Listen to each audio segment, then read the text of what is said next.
March 2011. Japan's 9.0 earthquake, unleashing a tsunami with waves 13 stories high, swallowing entire towns whole. 15,000 dead, but a second disaster was just brewing. Powerful earthquake that has hit Japan. I want to go to Kyungla now. I was in Tokyo when the earthquake struck. We see people walking around. My team and I drove north towards the tsunami zone and past the Fukushima Daiichi nuclear plant. We would witness the hydrogen explosions and later learn it was the visible sign of a triple meltdown. The disaster rained invisible and dangerous radiation across Fukushima's neighborhoods. Towns turned into empty shells. 160,000 people fled. Children and pregnant women urged to leave first, considered most vulnerable to radiation exposure. The tsunami blew her. I was pregnant and moved miles north, where I continued to report in an area believed to be safe. What no one knew, what no one could truly predict, is how the world's worst nuclear disaster since Chernobyl would affect us all.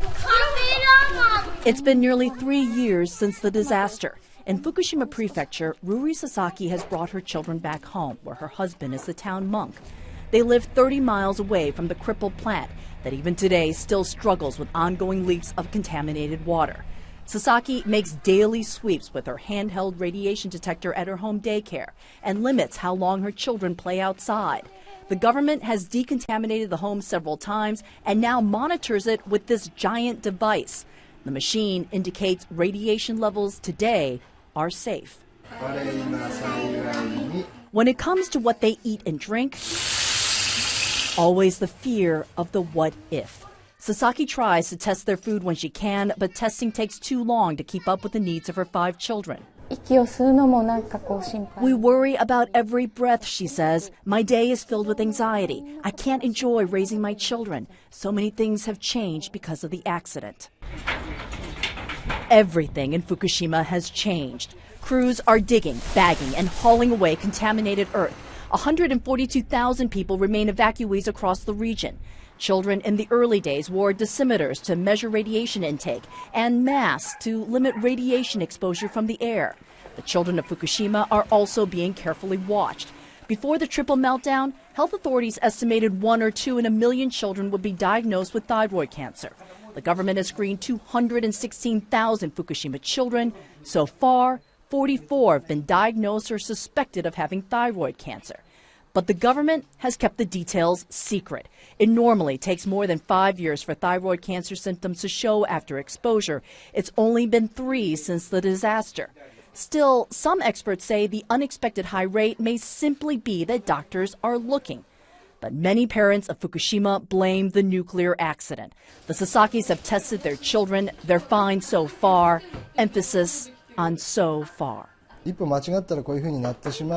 My anger has never disappeared since the Fukushima nuclear accident, says Michinori Sasaki. It's impossible that we rely on nuclear energy because one false step and we face catastrophe. The definition of catastrophe may depend on how you view post-Fukushima data. Japan's government says it's safe to live in areas where some residents believe it's still too dangerous. This is what some of the tsunami victims, as far as what happened to me. I gave birth several months after the disaster to a perfectly healthy son, Grant. I reported throughout the exclusion zone and even went into the Fukushima nuclear plant for an up-close visit. Tests later showed that all my limited reporting in high radiation zones had no visible impact on my thyroid. I left Japan last year. The Sasakis and tens of thousands of families remain in Fukushima.